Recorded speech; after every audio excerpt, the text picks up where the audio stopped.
ਹਾਂਜੀ, ਐਜੂਕੇਸ਼ਨ ਦਾ ਗਿਆਨ ਚੈਨਲ 'ਤੇ ਤੁਹਾਡਾ ਸਾਰਿਆਂ ਦਾ ਸਵਾਗਤ ਕਰਦੇ ਹਾਂ।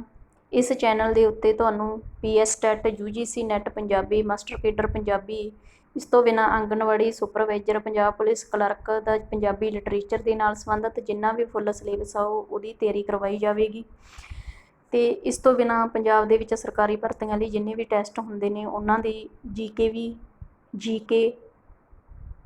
ਮੈਂਟਲ ਐਬਿਲਿਟੀ, ਰੀਜ਼ਨਿੰਗ ਅਤੇ ਹਿਸਟਰੀ, ਜੋਗਰਾਫੀ, ਇਹ ਸਾਰੀ ਤਿਆਰੀ ਇਸ ਚੈਨਲ ਦੇ ਉੱਤੇ ਕਰਵਾਈ ਜਾਵੇਗੀ। ਠੀਕ ਆ। ਅਤੇ ਅੱਜ ਆਪਾਂ ਜਿਹੜੀ ਸ਼ੁਰੂ ਕਰ ਰਹੇ ਹੈਗੇ ਉਹ ਪੰਜਾਬੀ ਕਿੱਸਾ ਕਾਵਿ ਦੀ ਵਿਸ਼ੇ ਅਨੁਸਾਰ ਵੰਡ, ਸੋਮਿਆਂ ਅਨੁਸਾਰ ਵੰਡ ਅਤੇ ਕਾਲ ਅਨੁਸਾਰ ਵਰਗ ਵੰਡ। ਠੀਕ ਆ। ਇਸ ਕਰਕੇ ਇਸ ਵੀਡੀਓ ਨੂੰ ਧਿਆਨ ਨਾਲ ਸੁਣਨਾ ਅਤੇ ਐਂਡ ਤੱਕ ਜ਼ਰੂਰ ਦੇਖਣਾ।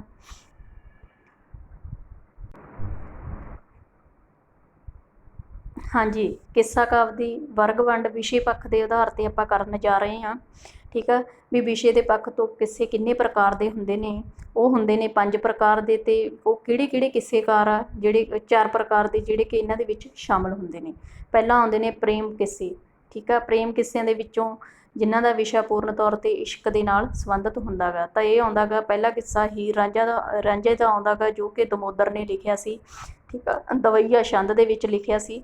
ਉਸ ਤੋਂ ਬਾਅਦ ਸੋਹਣੀ ਮਹੀਵਾਲ ਫਜ਼ਲ ਸ਼ਾਹ ਦੀ ਪ੍ਰਸਿੱਧ ਹੋਈ ਆ, ਸੱਸੀ ਪੁੰਨੂ ਹਾਸ਼ਮ ਦਾ, ਸ਼ੀਰੀ ਫਰਿਆਦ ਮਿਰਜ਼ਾ ਸਾਹਿਬਾ ਪੀਲੂ ਦਾ। ਠੀਕ ਆ। ਸ਼ੀਰੀ ਫਰਿਆਦ, ਲੈਲਾ ਮਜਨੂ, ਯੂਸਫ ਜ਼ਲੇਖਾ, ਇਹ ਕਿੱਸੇ ਜਿਹੜੇ ਨੇ ਪ੍ਰੇਮ ਪ੍ਰਧਾਨ ਕਿੱਸੇ ਨੇਗੇ। ਠੀਕ ਆ। ਉਸ ਤੋਂ ਬਾਅਦ ਆਉਂਦੇ ਨੇ ਰੋਮਾਂਟਿਕ ਕਿੱਸੇ। ਰੋਮਾਂਟਿਕ ਕਿੱਸੇ ਉਹ ਨੇ ਜਿਨ੍ਹਾਂ ਦਾ ਵਿਸ਼ਾ ਰੋਮਾਂਸਕਾਰੀ ਅੰਦਾਜ਼ ਅਤੇ ਪਰਾਜਿਤਾਰਥ ਛੋਹਾਂ ਦੇ ਨਾਲ ਭਰਪੂਰ ਹੁੰਦਾ ਗਾ। ਪਾਤਰ ਜਿੰਨ ਪਰੀਆਂ ਇਹਨਾਂ ਦੀਆਂ ਕਿੱਸਿਆਂ ਦੇ ਵਿੱਚ ਸ਼ਾਮਲ ਹੁੰਦੀਆਂ ਨੇ। ਉਹ ਹੁੰਦੇ ਨੇ, ਪਹਿਲਾ ਕਿੱਸਾ ਆਉਂਦਾ ਨਲ ਦਮਯੰਤੀ, ਰੂਪ ਰਾਣੀ ਸ਼ਕੁੰਤਲਾ, ਸ਼ਾਹ ਬਹਿਰਾਮ, ਫਿਰ ਆਉਂਦਾ ਗਾ ਸੈਫ ਅਲ ਮਲੂਕ, ਫਿਰ ਆਉਂਦਾ ਗਾ ਰਾਜਾ ਰਸਾਲੂ। ਠੀਕ ਆ ਵੀ, ਇਹ ਆਉਂਦੇ ਨੇ ਰੋਮਾਂਟਿਕ ਕਿੱਸੇ। ਉਸ ਤੋਂ ਬਾਅਦ ਆਉਂਦੇ ਨੇ ਸਦਾਚਾਰਕ ਕਿੱਸੇ। ਸਦਾਚਾਰਕ ਕਿੱਸਿਆਂ ਨੂੰ ਇੱਕ ਨਾਮ ਹੋਰ ਵੀ ਦਿੱਤਾ ਜਾਂਦਾ ਗਾ ਜਿਹੜਾ ਕਿ ਧਾਰਮਿਕ ਜਾਂ ਅਧਿਆਤਮਿਕ ਕਿੱਸੇ ਵੀ ਕਹਿ ਸਕਦੇ ਹਾਂ ਆਪਾਂ। ਠੀਕ ਆ। ਤਾਂ ਜਿਨ੍ਹਾਂ ਦਾ ਵਿਸ਼ਾ ਠੀਕ ਆ ਪ੍ਰੇਮ ਅਤੇ ਸਦਾਚਾਰ ਹੁੰਦਾ ਹੈ। ਇੱਕ ਧਿਰ ਪ੍ਰੇਮ ਦੀ ਮੰਗ ਕਰਦੀ ਹੈ ਅਤੇ ਦੂਜੀ ਧਿਰ ਸਦਾਚਾਰ ਦੀ ਦੁਹਾਈ ਪਾਉਂਦੀ ਆ। ਇਹਦੇ ਵਿੱਚੋਂ ਪਹਿਲਾ ਕਿੱਸਾ ਆਉਂਦਾ ਗਾ ਪੂਰਨ ਭਗਤ, ਫਿਰ ਆਉਂਦਾ ਗਾ ਗੋਪੀ ਚੰਦ, ਫਿਰ ਆਉਂਦਾ ਗਾ ਰੂਪ ਬਸੰਤ, ਫਿਰ ਆਉਂਦਾ ਗਾ ਭਰਤਰੀ ਹਰੀ। ਠੀਕ ਆ ਵੀ, ਇਹ ਕਿੱਸੇ ਨੇ ਜਿਹੜੇ ਕਿ ਸਦਾਚਾਰਕ, ਧਾਰਮਿਕ ਜਾਂ ਅਧਿਆਤਮਿਕ ਕਿੱਸੇ ਵੀ ਕਹਿ ਸਕਦੇ ਹਾਂ। ਉਸ ਤੋਂ ਬਾਅਦ ਚੌਥਾ ਪਾਰਟ ਆਉਂਦਾ ਗਾ ਵੀਰਤਾ ਪ੍ਰਧਾਨ ਕਿੱਸੇ ਜਾਂ ਇਹਨਾਂ ਨੂੰ ਇਤਿਹਾਸਕ ਕਿੱਸੇ ਵੀ ਕਹਿ ਦਿੱਤਾ ਜਾਂਦਾ ਗਾ। ਠੀਕ ਆ। ਜਿਨ੍ਹਾਂ ਦੇ ਵਿੱਚ ਸੂਰਮਗਤੀ ਅਤੇ ਬਹਾਦਰੀ ਨੂੰ ਪੇਸ਼ ਕੀਤਾ ਜਾਂਦਾ ਗਾ ਅਤੇ ਪੁਰਸ਼ ਪਾਤਰ ਹੀ ਇਹ ਬਹਾਦਰੀ ਦਿਖਾਉਂਦਾ ਹੈ। ਠੀਕ ਹੈ। ਜਿਵੇਂ ਦੁੱਲਾ ਭੱਟੀ, ਜੈਮਲ ਫੱਤਾ, ਫਿਰ ਆਉਂਦਾ ਜਿਉਣਾ ਮੋੜ, ਫਿਰ ਆਉਂਦਾ ਗਾ ਸੁੱਚਾ ਸੂਰਮਾ, ਰੋਡਾ ਜਲਾਲੀ, ਹਰੀ ਸਿੰਘ ਨਲੂਆ। ਇਹ ਕਿੱਸੇ ਕਿਹੜੇ ਨੇ? ਇਤਿਹਾਸਕ ਕਿੱਸੇ ਨੇ ਜਾਂ ਵੀਰਤਾ ਪ੍ਰਧਾਨ ਕਿੱਸੇ ਨੇ। ਠੀਕ ਆ ਵੀ, ਇਹਨਾਂ ਦੇ ਵਿੱਚੋਂ ਮਲਟੀਪਲ ਚੋਇਸ ਕੁਐਸਚਨ ਇਹ ਪੁੱਛ ਲਿਆ ਜਾਂਦਾ ਗਾ। ਠੀਕ ਆ ਵੀ, 4 ਆਪਸ਼ਨਾਂ ਦੇ ਕੇ ਵੀ ਰੋਮਾਂਟਿਕ ਕਿੱਸੇ ਕਿਹੜੇ ਨੇ ਜਾਂ ਪੂਰਨ ਭਗਤ ਦਾ ਜਿਹੜਾ ਕਿੱਸਾ ਗਾ ਠੀਕ ਆ ਉਹ ਕਿਹੜਾ ਕਿੱਸਾ ਗਾ। ਤਾਂ 4 ਆਪਸ਼ਨਾਂ ਦੇਤੀਆਂ, ਪ੍ਰੇਮ ਕਿੱਸੇ, ਠੀਕ ਆ, ਜਾਂ ਕਹਿਤਾ ਤੁਹਾਨੂੰ ਅਧਿਆਤਮਕ ਕਿੱਸੇ, ਜਾਂ ਕਹਿਤਾ ਵੀਰਤਾ ਪ੍ਰਧਾਨ ਕਿੱਸੇ, ਜਾਂ ਰੋਮਾਂਟਿਕ ਕਿੱਸੇ। ਤਾਂ ਤੁਸੀਂ ਟਿਕ ਲਾਓਗੇ ਧਾਰਮਿਕ ਕਿੱਸੇ, ਅਧਿਆਤਮਿਕ ਕਿੱਸੇ ਜਾਂ ਸਦਾਚਾਰਕ ਕਿੱਸੇ, ਇਹ ਨਾਮ ਦਿੱਤਾ ਜਾ ਸਕਦਾ ਗਾ। ਠੀਕ ਆ ਵੀ, ਤਾਂ ਕਰਕੇ ਇਸ ਨੂੰ ਧਿਆਨ ਨਾਲ ਕਰਨਾ। ਇਹਨਾਂ ਦੇ ਵਿੱਚੋਂ ਵੀ ਕੁਐਸਚਨ ਆਲ ਓਵਰ ਪੁੱਛ ਲਏ ਜਾਂਦੇ ਨੇ। ਇਸ ਤੋਂ ਬਾਅਦ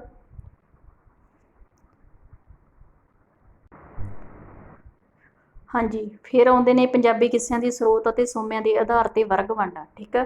ਸਰੋਤ ਅਤੇ ਸੋਮਿਆਂ ਦੇ ਆਧਾਰ 'ਤੇ ਤਾਂ ਉਹ ਆਉਂਦੇ ਨੇ ਨੰਬਰ 1 'ਤੇ ਆਉਂਦੇ ਆ ਪੰਜਾਬੀ ਕਿੱਸੇ ਹੀਰ ਰਾਂਝਾ, ਸੋਹਣੀ ਮਹੀਵਾਲ, ਮਿਰਜ਼ਾ ਸਾਹਿਬਾ ਜੋ ਕਿ ਪੰਜਾਬ ਦੀ ਧਰਤੀ 'ਤੇ ਰਚੇ ਗਏ ਨੇ। ਠੀਕ ਆ। ਤਾਂ ਕਰਕੇ ਇਹਨਾਂ ਨੂੰ ਪੰਜਾਬੀ ਕਿੱਸਿਆਂ ਦਾ ਨਾਮ ਦਿੱਤਾ ਜਾਂਦਾ ਗਾ।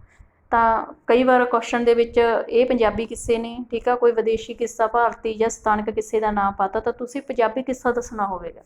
ਠੀਕ ਹੈ, ਜੇ ਕੁਐਸਚਨ ਪੰਜਾਬੀ ਕਿੱਸੇ ਨਾਲ ਰਿਲੇਟਡ ਆਇਆ ਗਾ। ਠੀਕ ਆ। ਇਸ ਤੋਂ ਬਾਅਦ ਆਉਂਦੇ ਨੇ ਵਿਦੇਸ਼ੀ ਕਿੱਸੇ। ਵਿਦੇਸ਼ੀ ਕਿੱਸੇ ਕਿਹੜੇ ਨੇ? ਜਿਹੜੇ ਕਿ ਪੰਜਾਬੋਂ ਬਾਹਰਲੀ ਧਰਤੀ ਤੋਂ ਖੁੰਘ ਕੇ ਲਿਆਂਦੀਆਂ ਗਈਆਂ ਰਚਨਾਵਾਂ ਨੇ ਇਹ, ਅਤੇ ਇੱਥੇ ਇਹਦੀਆਂ ਜੜ੍ਹਾਂ ਲਗਾਈਆਂ ਗਈਆਂ ਨੇ। ਉਹਦੇ ਵਿੱਚੋਂ ਆਉਂਦਾ ਗਾ ਪਹਿਲਾ ਯੂਸਫ ਜ਼ਲੇਖਾ, ਸ਼ੀਰੀ ਫਰਿਆਦ, ਫਿਰ ਆਉਂਦਾ ਸ਼ਾਹ ਬਹਿਰਾਮ, ਫਿਰ ਆਉਂਦਾ ਲੈਲਾ ਮਜਨੂ, ਫਿਰ ਆਉਂਦਾ ਹਾਤਮ ਤਾਈ, ਅਤੇ ਫਿਰ ਆਉਂਦਾ ਸੈਫ ਅਲ ਮਲੂਕ। ਇਹ ਕਿਹੜੇ ਕਿੱਸੇ ਨੇ? ਵਿਦੇਸ਼ੀ ਕਿੱਸੇ। ਠੀਕ ਆ। ਨੰਬਰ 3 'ਤੇ ਕਿਹੜੇ ਆਉਂਦੇ ਨੇ? ਭਾਰਤੀ ਕਿੱਸੇ। ਭਾਰਤੀ ਕਿੱਸੇ ਜਿਹਦੇ ਵਿੱਚ ਇਤਿਹਾਸ ਅਤੇ ਮਿਥਿਹਾਸ ਦੋਨਾਂ ਦਾ ਸੁਮੇਲ ਸ਼ਾਮਲ ਆ। ਜਿਵੇਂ ਕਿ ਪੂਰਨ ਭਗਤ, ਰਾਜਾ ਰਸਾਲੂ, ਨਲ ਦਮਯੰਤੀ, ਗੋਪੀ ਚੰਦ, रूप बसंत, भरथरी हरी, ये किहड़े किस्से ने? भारती किस्से ने। ठीक है। इस तो बाद चौथा नंबर ते आउंदे ने स्थानक किस्से। स्थानक किस्से किहड़े ने? जिहड़े कि किसी खास खित्ते दे नाल संबंधित ने। खित्ते तो भाव कि किसी इलाके दे नाल संबंधित ने, ते ज़्यादातर जिहड़े ये किस्से रचे गए ने ये मालवे तक ही सीमित रहे ने, जिन्हां दे विचों कि जग्गा डाकू, सुच्चा सूरमा, जिउणा मोड़, शामो नार, वेगो नार,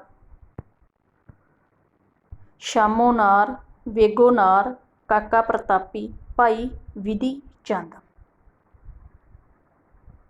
ठीक है भी, ये आउंदे ने सोमिਆਂ ते ਸਰੋਤ ਦੇ आधार ਤੇ ਇਹਨਾਂ ਦੀ ਵੰਡ ਕੀਤੀ ਗਈ ਆ। ਕੋਈ ਆਪਸ਼ਨ ਦੇ ਕੇ ਪੁੱਛ ਲਿਆ ਜਾਂਦਾ ਗਾ ਵੀ ਵਿਦੇਸ਼ੀ ਕਿੱਸਾ ਜਾਂ ਭਾਰਤੀ ਕਿੱਸਾ ਜਾਂ ਸਥਾਨਕ ਕਿੱਸੇ ਕਿਹੜੇ ਨੇ। ਠੀਕ ਹੈ, ਧਿਆਨ ਨਾਲ ਕਰਨਾ ਇਹਨਾਂ ਨੂੰ। ਅਗਲਾ ਪਾਰਟ, ਹੁਣ ਆਪਾਂ ਅਗਲਾ ਪਾਰਟ ਕਰਾਂਗੇ ਕਾਲ ਅਨੁਸਾਰ ਕਿੱਸਿਆਂ ਦੀ ਵੰਡ, ਜਾਂ ਕਿਹੜੇ ਕਿਹੜੇ ਕਿੱਸੇਕਾਰ ਕਿਹੜੇ ਕਿਹੜੇ ਕਾਲ ਦੇ ਵਿੱਚ ਹੋਏ ਨੇ। ਤਾਂ ਸਭ ਤੋਂ ਪਹਿਲਾਂ ਨਾਨਕ ਕਾਲ, ਜੋ ਕਿ 1500 ਤੋਂ 1700 ਈਸਵੀ ਆ, ਜਿਹਦੇ ਵਿੱਚ ਕਿ ਪਹਿਲਾਂ ਆਉਂਦਾ ਗਾ ਦਮੋਦਰ, ਫਿਰ ਪੀਲੂ, ਹਾਫਿਜ਼ ਬਰਖਰਦਾਰ, ਅਹਿਮਦ ਗੁੱਜਰ। ਹਾਫਿਜ਼ ਬਰਖਰਦਾਰ ਅਤੇ ਅਹਿਮਦ ਗੁੱਜਰ ਨੇ ਕੀ ਲਿਖੀਆਂ ਨੇ? ਤਿੰਨ ਤਿੰਨ ਕਿੱਸੇ ਲਿਖੇ ਨੇ। ਪੀਲੂ ਨੇ ਮਿਰਜ਼ਾ ਸਾਹਿਬਾ ਲਿਖਿਆ ਗਾ, ਅਤੇ ਦਮੋਦਰ ਦੇ ਨਾਲ ਕਿੱਸਾ ਕਾਵਿ ਦਾ ਮੁੱਢ ਵੱਜਦਾ ਗਾ। ਠੀਕ ਆ। ਅਤੇ ਇਸ ਤੋਂ ਬਾਅਦ ਆਉਂਦੇ ਨੇ ਉੱਤਰ ਨਾਨਕ ਕਾਲ, ਜੋ ਕਿ 1700 ਤੋਂ 1800 ਈਸਵੀ। ਠੀਕ ਆ। ਇਹਦੇ ਵਿੱਚ ਆਉਂਦਾ ਗਾ ਨੰਬਰ 1 'ਤੇ ਆਉਂਦਾ ਮੁਕਬਲ, ਚਿਰਾਗ ਅਵਾਨ, ਹਾਮਦ, ਵਾਰਿਸ ਸ਼ਾਹ। ਠੀਕ ਆ, ਜਿਨ੍ਹਾਂ ਨੇ ਕਿ ਹੀਰ ਰਾਂਝੇ ਦੇ ਕਿੱਸੇ ਲਿਖੇ ਨੇ। ਠੀਕ ਆ। ਮਕਬੂਲੀਅਤ ਕਿਹਨੂੰ ਹਾਸਲ ਹੋਈ ਹੈ ਇਹਦੇ ਵਿੱਚ? ਵਾਰਿਸ ਸ਼ਾਹ ਨੂੰ ਹੋਈ ਹੈ ਸਭ ਤੋਂ ਵੱਧ। ਠੀਕ ਆ। ਅਤੇ ਇਸ ਕਾਲ ਨੂੰ ਕਈ ਵਾਰ ਵਾਰਿਸ ਸ਼ਾਹ ਕਾਲ ਵੀ ਕਹਿ ਦਿੱਤਾ ਜਾਂਦਾ ਗਾ। ਠੀਕ ਆ। ਉਸ ਤੋਂ ਬਾਅਦ ਆਉਂਦੇ ਨੇ ਸੱਸੀ ਪੁੰਨੂ, ਆਡਤ, ਫਿਰ ਆਉਂਦਾ ਸੁੰਦਰਦਾਸ ਆਰਾਮ, ਫਿਰ ਆਉਂਦਾ ਬਹਿਬਲ, ਜਿਨ੍ਹਾਂ ਨੇ ਕਿ ਸੱਸੀ ਪੁੰਨੂ ਦੇ ਕਿੱਸੇ ਲਿਖੇ ਨੇ। ਉਸ ਤੋਂ ਬਾਅਦ ਆਉਂਦੇ ਨੇ ਯੂਸਫ ਜਲੇਖਾਂ, ਅਬਦੁਲ ਕਰੀਮ, ਬਹਾਵਲਪੁਰੀ, ਸਦੀਕ ਲਾਲੀ। ਠੀਕ ਆ, ਜਿਨ੍ਹਾਂ ਨੇ ਕਿ ਯੂਸਫ ਜਲੇਖਾਂ ਦਾ ਕਿੱਸਾ ਲਿਖਿਆ ਗਾ। ਠੀਕ ਆ। ਕਈ ਵਾਰ ਇਸ ਤਰ੍ਹਾਂ ਦੇ ਕੁਐਸਚਨ ਪੁੱਛ ਲਏ ਜਾਂਦੇ ਨੇ ਵੀ ਨਾਨਕ ਕਾਲ ਵਿੱਚ ਦਮੋਦਰ ਨੇ ਸਭ ਤੋਂ ਪਹਿਲਾਂ ਕਿਹੜਾ ਕਿੱਸਾ ਲਿਖਿਆ ਸੀ? ਹੀਰ ਰਾਂਝੇ ਦਾ। ਠੀਕ ਆ। ਪੀਲੂ ਨੇ ਸਭ ਤੋਂ ਪਹਿਲਾਂ ਮਿਰਜ਼ਾ ਸਾਹਿਬਾ ਕਿੱਸਾ ਲਿਖਿਆ ਸੀ। ਠੀਕ ਆ। ਵਿਦੇਸ਼ੀ ਕਿੱਸੇ ਲਿਖਣ ਵਾਲਾ ਕਿੱਸਾਕਾਰ ਕਿਹੜਾ ਗਾ? ਹਾਫਿਜ਼ ਬਰਖਰਦਾਰ। ਹੀਰ ਕਾਵਿ ਵਿੱਚ ਦੁਖਾਂਤ ਰਚਣ ਦੀ ਪਹਿਲ ਕਿਹਨੇ ਕੀਤੀ ਸੀ? ਕਈ ਵਾਰ ਤੁਸੀਂ ਕਹਿ ਦੋਗੇ ਵੀ ਦੁਖਾਂਤ ਤਾਂ ਵਾਰਿਸ ਸ਼ਾਹ ਦਾ ਕਿੱਸਾ ਗਾ। ਜੇ ਉਹਦੀ ਆਪਸ਼ਨ ਹੈ ਅਹਿਮਦ ਗੁੱਜਰ ਨਹੀਂ ਤਾਂ ਤੁਸੀਂ ਵਾਰਿਸ ਸ਼ਾਹ ਦਿਓਗੇ, ਵਰਨਾ ਤੁਸੀਂ ਅਹਿਮਦ ਗੁੱਜਰ ਦਿਓਗੇ। ਪਹਿਲ ਇਸ ਨੇ ਕੀਤੀ ਸੀ ਦੁਖਾਂਤ ਸਿਰਜਣ ਦੀ, ਕਿਉਂਕਿ ਦਮੋਦਰ ਨੇ ਕਿੱਸਾ ਤਾਂ ਹੀਰ ਰਾਂਝੇ ਦਾ ਲਿਖਿਆ, ਪਰ ਉਹਦਾ ਅੰਤ ਕੀ ਹੈ? ਸੁਖਾਂਤ ਰੂਪ ਦੇ ਵਿੱਚ ਕੀਤਾ ਗਾ। ਉਹ ਸੁਖਾਂਤਕ ਕਿੱਸਾ ਗਾ। ਸਭ ਤੋਂ ਪਹਿਲਾਂ ਬੈਤ ਛੰਦ ਵਿੱਚ ਅਹਿਮਦ ਗੁੱਜਰ ਨੇ ਕਿੱਸਾ ਲਿਖਿਆ ਸੀ। ਅਤੇ ਠੀਕ ਆ। ਮਕਬੂਲੀਅਤ ਹਾਸਲ ਹੋਈ ਸੀ ਵਾਰਿਸ ਸ਼ਾਹ ਨੂੰ, ਉਹਨੇ ਵੀ ਬੈਂਤ ਦੇ ਵਿੱਚ ਲਿਖਿਆ ਹੀਰ ਦਾ ਕਿੱਸਾ। ਠੀਕ ਆ ਵੀ। ਅਤੇ ਉੱਤਰ ਨਾਨਕ ਕਾਲ ਨੂੰ ਵਾਰਿਸ ਕਾਲ ਜਾਂ ਕਿੱਸਾ ਕਾਵਿ ਕਾਲ ਵੀ ਕਿਹਾ ਜਾਂਦਾ ਗਾ।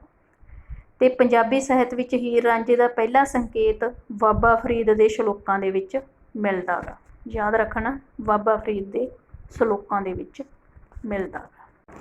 ਇਸ ਤੋਂ ਬਾਅਦ ਆਉਂਦਾ ਗਾ 1800 ਤੋਂ 1850, 19ਵੀਂ ਸਦੀ ਦਾ ਪਹਿਲਾ ਅੱਧ ਇਹ ਵੀ ਕਹਿ ਸਕਦੇ ਹਾਂ। ਅਤੇ ਇਸ ਕਾਲ ਨੂੰ ਨਾਮ ਦਿੱਤਾ ਜਾਂਦਾ ਗਾ ਰਣਜੀਤ ਸਿੰਘ ਕਾਲ, ਕਿਉਂਕਿ ਮਹਾਰਾਜਾ ਰਣਜੀਤ ਸਿੰਘ ਦੇ ਸਮੇਂ ਦੇ ਵਿੱਚ ਵੀ ਕਿੱਸੇ ਲਿਖੇ ਗਏ ਸੀ। ਠੀਕ ਆ। ਤਾਂ ਕਿੱਸਾ ਇਸ ਸਮੇਂ ਦੇ ਵਿੱਚ ਜਿਹੜਾ ਕਿੱਸਾਕਾਰ ਪ੍ਰਸਿੱਧ ਹੋਇਆ ਗਾ ਉਹ ਹੋਇਆ ਹਾਸ਼ਮ, ਜਿਹਨੇ ਕਿ ਸੱਸੀ ਪੁੰਨੂ ਦੇ ਕਿੱਸੇ ਨੂੰ ਸਿਖਰ 'ਤੇ ਲਿਆਂਦਾ ਸੀ। ਠੀਕ ਆ। ਅਤੇ ਲਿਖਿਆ ਇਸਨੇ ਸੋਹਣੀ ਮਹੀਵਾਲ ਦਾ ਕਿੱਸਾ ਵੀ ਸੀ। ਠੀਕ ਆ। 5 ਕਿੱਸੇ ਲਿਖੇ ਗਏ ਨੇ। ਸੋਹਣੀ ਮਹੀਵਾਲ ਦਾ ਜਿਹੜਾ ਕਿੱਸਾ ਇਹਨੇ ਲਿਖਿਆ ਸੀਗਾ ਉਹ ਪੰਜਾਬੀ ਦੇ ਵਿੱਚ ਪਹਿਲੀ ਵਾਰ ਲਿਖਿਆ ਸੀ ਇਹਨੇ। ਪ੍ਰਸਿੱਧ ਕਿਹਦਾ ਹੋਇਆ ਸੀ? ਫਜ਼ਲ ਸ਼ਾਹ ਦਾ। ਕੁਐਸਚਨ ਉਲਝਾ ਕੇ ਪੁੱਛਿਆ ਜਾ ਸਕਦਾ ਵੀ ਪਹਿਲਾ ਸੋਹਣੀ ਮਹੀਵਾਲ ਦਾ ਕਿੱਸਾ ਕਿਸ ਨੇ ਲਿਖਿਆ, ਤਾਂ ਉਹ ਲਿਖਣ ਵਾਲਾ ਹਾਸ਼ਮ ਸੀ। ਠੀਕ ਆ। ਅਤੇ ਪ੍ਰਸਿੱਧ ਕਿੱਸਾ ਕਿਹਦਾ ਹੋਇਆ ਸੀ? ਫਜ਼ਲ ਸ਼ਾਹ ਦਾ ਹੋਇਆ ਸੀ। ਅਤੇ ਹਾਸ਼ਮ ਦਾ ਪ੍ਰਸਿੱਧ ਕਿੱਸਾ ਕਿਹੜਾ ਹੋਇਆ ਸੀ? ਸੱਸੀ ਪੁੰਨੂ। ਠੀਕ ਆ। ਅਤੇ ਉਹਦੀ ਸ਼ੈਲੀ ਕਿਹੜੀ ਸੀ? ਸੂਤਰਿਕ। ਠੀਕ ਆ। ਉਹ ਤੋਂ ਬਾਅਦ ਇਸ ਕਾਲ ਦੇ ਵਿੱਚ ਆਉਂਦਾ ਗਾ ਅਹਿਮਦ ਯਾਰ, ਅਗਲਾ ਕਿੱਸਾਕਾਰ। ਠੀਕ ਆ।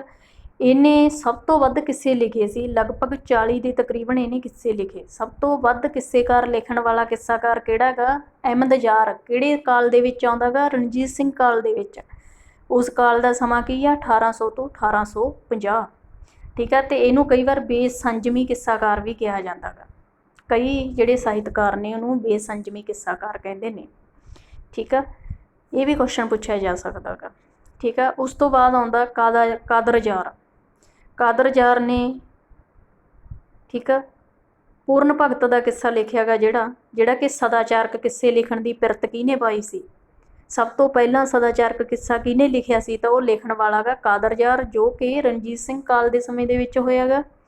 ठीक है, 1800 तो 1850 दे विच, भाव कि इस काल दे विच आउंदा, रणजीत सिंह काल दे विच। ते सदाचारक किस्से लिखण की पिरत इसने पाई सी, ते पूर्ण भगत दा जिहड़ा प्रसिद्ध किस्सा सी। ठीक है। इस तो बिना वीर सिंह ते जोग सिंह, ये दो सिख किस्साकार ने, पहले सिख किस्साकार जिन्हां ने कि हीर का किस्सा लिखिया सी। सिख किस्साकार ने ये मुसलमान नहीं हैगे। ठीक है, ये ध्यान च रखना इन्हां गल्लां नूं, इन्हां क्वेश्चनां नूं।